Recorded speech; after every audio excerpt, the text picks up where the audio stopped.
bal aynu markan aanu aadno dhinaca iyo qaaradda Yurub iyo waliba khadka Skype-ka mid kamida wacyigeliyaasha oo ku sugan dalkaasi Finland waa Cabdifitaax Maxamed Qaaje oo ah kalkaaliye caafimaad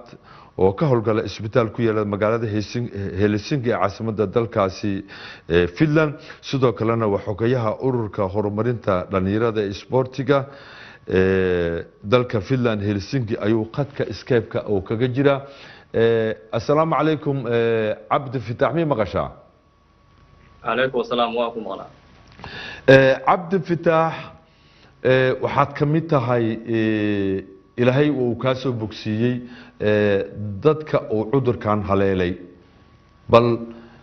waxaad marka ugu horeysa aad macnaha nala wadaagtaa bal cudurkan iyo markii kuugu horeysay aad aragtay wixii aad dareentay bal nooga sheekay السلام عليكم ورحمة الله وبركاته والله عذر كان أنا أسكما ورهينين وحسكا كان عي هرجب مركا هرجب أسكي هي الله فحنون حوجا قندة سيدة مالهين مركا ضو توني لو بريك بعدي فهو حسكدي إن كل لابطة شقدي marka cusbitaanka shaqeynay dadkii shaqaalaha waa la wada baarayay marka sida awoodeed baaritaan la geliyay ka bacdina waxay dhaheen cudurkii waa positive oo aan ka helnay marka sidoo ku bilowday waa sidaas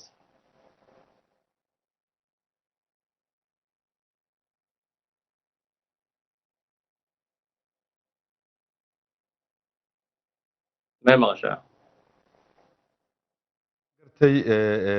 cabdifitaax maxamed qaaje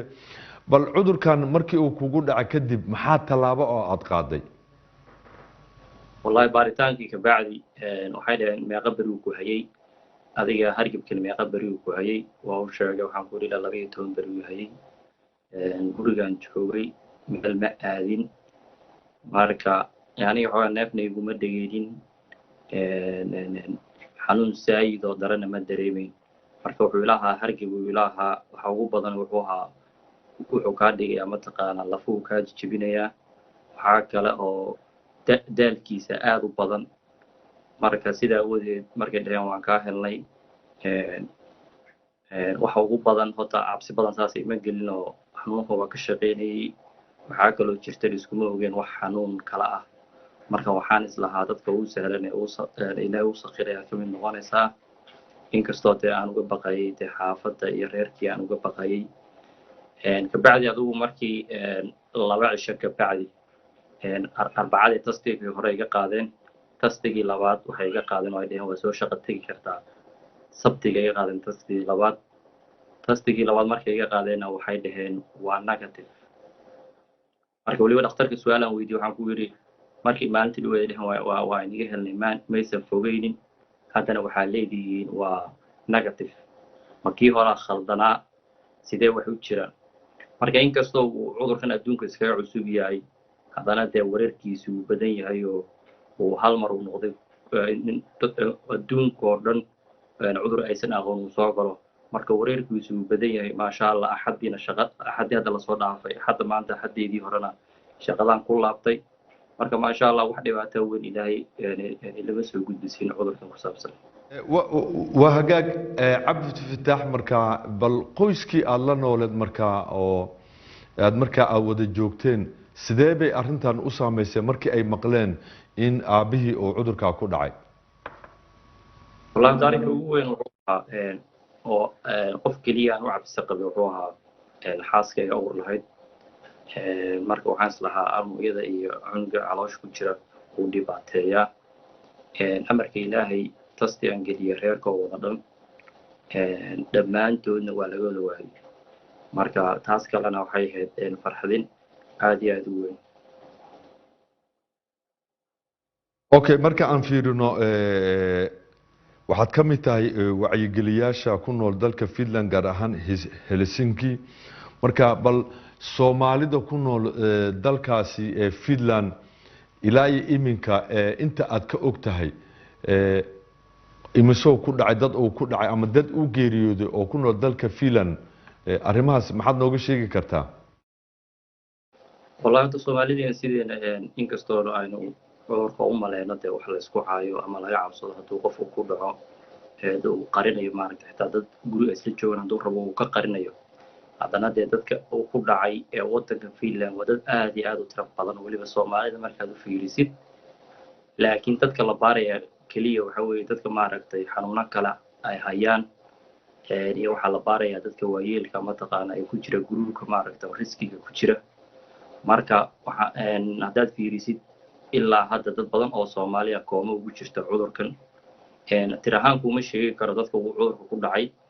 laakiin dadka ku dhacay aad ay u tiro badan yihiin dad badan kooma ku jiraan cusbitaalka ku jiraan ilaa haddana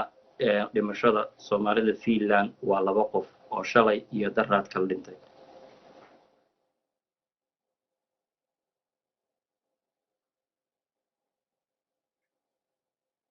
wacyigelisaa sideedse kula kulantaa dadka aad rabto inaad wacyigeliso dhinacee maxaad adeegsataa wallahi markii adiga markuu cudurkan soo batay waxaad arkaysaa dad badan markaad media soo fariistay dad badan ay soo wacay ila soo xiriiray oo isku arkay calaamadihii cudurkan marka waxaan isku daynay in aniga group kale oo dhalinyarada sportiga waddankan Helsinki oo urur la yiraahdo Socos RU inaan Facebook live soo galno aan ka bilowno dadka halkaas inaan ka wacyigelino waxa kaliya aan u sheegno waxay tahay cudurka waa cudur Ilaahay keenay marka haddaad isku aragtid inuu hargab yahay calaamadihiisana isku aragtid haddii aad qof dhalinyaro tahay wax xanuun waxba uusan ku hayn cid ku baaraysa ma jirto marka waxa laga baahan yahay kaliya suusan bulshada ugu faafin inaad gurihiina joogtiin inta kaliya kuma istaagin waxaan bilownay ka urur ahaan iyo ka dhalinyaro ahaanba magaalada joogtay waxaa jira dad Soomaali aad u tiro badan oo guriga lagu karantiilay oo la yiri ma soo bixi kartiin markii aan ku qornay lambarradeena Facebook ku qornay aan soo fariisanay waxa nala soo xiriiray dad 60 ku dhawaad nala soo xiriiray oo qof kasta qaarna waxaan siinay tilmaamo ku saabsan meesha la xiriirayaan qaarna waxay lahaayeen wax adeega ma haysano badnaankana ma bixi karno marka waxaan bilownay inaan dadkii isku dayno inaan adeegno dhahnana soo waca waxaad u baahan tihiin noo soo qor adeega u baahan tihiin waa u soo adeegnay dawooyin haddii u baahnaayeen haddii raashin u baahnaayeen oo u soo wada iibinay wixii maaragtay qaabka u soo adeegayna waxay ahayd qof kasta uu iska cabsanaya ama nin yar ha ahaado ama nin weyn ha ahaado waxaan sameynaynay qofka adeeg markuu noo soo dirsado aan u soo adeegno albaabkiisa aan u keenaynay telefoonka ka soo wacayna waxaan lahayn adeegga wuxuu ku yaala albaabkaadu ku yaala ka qaado wallahi waxaa jira dad badan oo dee qaarkood qarasho ay haysan oo aan jeebkeena uga adeegaynay iyo dad kale oo dee markaan u qornay akoonadeena u qornay nagu soo xawilayay wixii ku saabsanaa adeeg iyo waxyaabo lamid ah ku saabsanaa marka ilaa hadda waa maalintii 8aad aan wadno adeegaas ilaa haddana dee waa dhalinyaro isla qaantay waan nahay wax dawladana waxba nagama caawin laakiin bulshada kale Soomaaliyeed waxaan u baaqaynaa mataqaanaa dee anagu ma awoodi karno ka urur ahaan dhaqaale ahaan iyo xoog ahaanba sababtoo qof kasta faamigu leeyahay uu iska shaqaystaa marka waxaan leenahay dadka kale oo waddankan ku nool waxaan ka codsanaynaa inay nagu soo biiraan Cabdifataxow marka aad eegto dadka guryahooda lagu karantiilay oo aanan awoodin sida aad sheegtay inay lacagihii adeega aad ugu soo sameyn lahaydeen aanan awoodin wax xiriira dawladda Finland ma kala sameyseen midda kale ma jira miya wax qorshe ah oo cudurkan ilaa muddo ku jira adduunyada uu jooga dawladda Finland wax ay ku tala gashay walaal cudurkan wuxuu ahaa cudur markiiba isku soo bood wuxuu ku faafay si sahlan sida hadda la sheegayo waddanka Finland waxaa la xaqiijiyay oo laboratory la soo mariyay oo hadda la soo baaray ilaa 2,000 ku dhawaad oo 2,000 waa laga helay 2,000 la baaray waxay u badnaayeen dad waayeela iyo dad xanuunsan iyo dad ka shaqeeya xarumaha caafimaadka marka qorshahaas inkastoo de markii hore dadku ay ku dhacay baraarug ah markii cudurku magaalo soo galay liiri meel kasta waa la xirayaa dadku ay ku yaaceen dukaamada ay ku yaaceen madaxda waddankan joogtay ay banaanka u soo baxeen ay dhaheen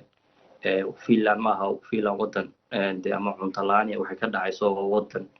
intaasoo sano keligii isbixin kara haddaysan banaanka waxa uga imanay waxba dugaamada ku cararine qorshayaa socday hala isdejiyo. laakiin waxaa kaloo jira dee dadkana soo wacaya ee hadda maaragtay qaarkood qarash la-aantu tahay de qofku markuu shaqadiisa uusan aadin ama dee brosiiska mataqaanaa dee ku saabsan si lagu soo xawili lahaa lacagtiyo waqti bay qaadataa isbuuciyay qaadataa. marka sidaa awgeed waxaa laga yaabaa de qofkii inuu mataqaana qarashkii hore wixii oo dhan ka kala go-ay. marka ilaa hadda dadka caawinay dad badan oo dee yiri daniyo lacagtii waxay soo dhacaysaa waqtigaas bal ii soo adeega. dad aniga aan waxban oran oo jeebkeena aan uga soo adeegnay iyo dadka wuxuudii haysto waayey mataqaanaa waxaa loo sheegay inay banaanka u bixi karin. hadda tusaale ahaan maalin sii horeysay hooy ana soo wacday Soomaaliyeed keligay nooleed qof waa yeelaheed wadanka way ku cusbeen afka maysan aqoonin markiina soo wacday adeegii noo dirsatay. markii adeegii banaanka u dhignay waxaan aragnay qofkan inuu mataqaanaa hadalkeedii wuxuu u daciif yahay. marka waxaan u sheegnay waxaan dhahnay ambulance ma kugu wacnaa. waxay tiri waa u baahanay igu wac. banaankaan taagniintii ambulance ku imanaysa gudaha maanan u gelin. ambulance-kaa timi way qaaday hadda cusbitaalkii ku jirtaa. telefoonka waxayna siisay dadkoodiina siisay tiri dadkaas qofku uu sokeeya wuxuu joogaa Norway ka waca. ilaa hadda koomi ku jirta oo koomi gashay koomi geliyeen. marka dee wallahi cudurkan farbaanu dadku ku hayaa laakiin hadda wixii ka dambeeya waxaa la filayaa mataqaanaa dee in la soo fahmayo oo haddana uu sii yaraanayo adduunku hadda uu ka sii yaraanayo. u malayn maayo inay hadday u badato bil uu sii qaadanayo inta adduunku hadda uu ku hayo isku socod la-aanta iyo dhibaatada uu ku hayo. cabdifitaax ugu dambeyntii maadaama adduunyada maanta ay tahay tuulo oo si toosa loo wada xiriiro kulay dalka aad ka soo jeeday oo hore ee Soomaaliya waxba kuguma seegana waa maxay markaa fariinta aad maanta aad hawada u marsii lahayd hadday raadiyaha tahay ama telefishinka ama social media qaybihiisa kala duwan bal Soomaalida gudaha ku nool bal inay si dhaba u qaataan wacyigelinta weli dad waxaa jira waxaan riya u arka dad fiirisid cudurkan iyo cudur sahlan maaha. cudur hore loo yaqaanay maaha. waa cudur soo galay adduunka aan wada socono. ilaah awood leh wadamadii isfilayeen awoodda lahaayeen ilaa hadda siday ula tacaalayaan dhibaatada haysatay loo soo gurmanayo waa la soconaa. ka Soomaali ahaan cudurkan ma aha cudur awoodiisa leenahay ilaahay naga badbaadiyo. laakiin dadka Soomaaliyeed waxaan kula talinayaa cudurkan cudur sahlan ma hadduu Soomaaliya soo galana hadda waxaa laga hadlayaa kumanaan inuu wadanka ka dilay boqolaal kun uu dili karaa. marka waxaa fiican si dhaba inaynu qaadano oo cudurkan Soomaaliya dadka Soomaaliyeed sidaan la wada socono waa dad dagaal hadda ka soo baxay dawladda hadda la soo umkay awood saas u weyn oo cudurka lagula dagaalamo inaysan jirin waan la soconaa. marka waxaan u leenahay qof kasta inuu taxadaro. cudurkan Soomaaliya saad la socono saas uma soo gaarin oo kiisaska la helay way yar yihiin. laakiin waxaan kula talinayaa qof walba waa inuu u naxaa nafsadiisa. hadduusan nafsadiisa u nixinna waxaa habboon inuu u naxo nafsada dadka uu jecel yahay sida hooyadiisa oo kale xanuunsan ama waayeel guri joogtay aabihiisa oo kale. marka waxaan fiican intuusan cudurkan uu aad noogu sii faafin in qof kasta uu ka taxadaro inaad iska yareysid socodka bilaabicinaha ay banaanka aad u soconaysid si aan dib ugu soo celin hooyada waayeel ama aabaha iyo waayeel guriga jooga. waxaan kaloo inii sheegaa qof kastana inuu farahana dhaqdo jirkiisa meelaha daloosho dhanna uu gacmaha ka daayo afkii sanka ay kamid yihiin. marka ilaahay naga badbaadiyo laa waxaa loo baahan cudurkan in si loo qaato serious loo qaato. mahadsantahay cabdifitaax waa khadka iigu sii jir weli su'aalo kale ayaa iigu kaa dhiman.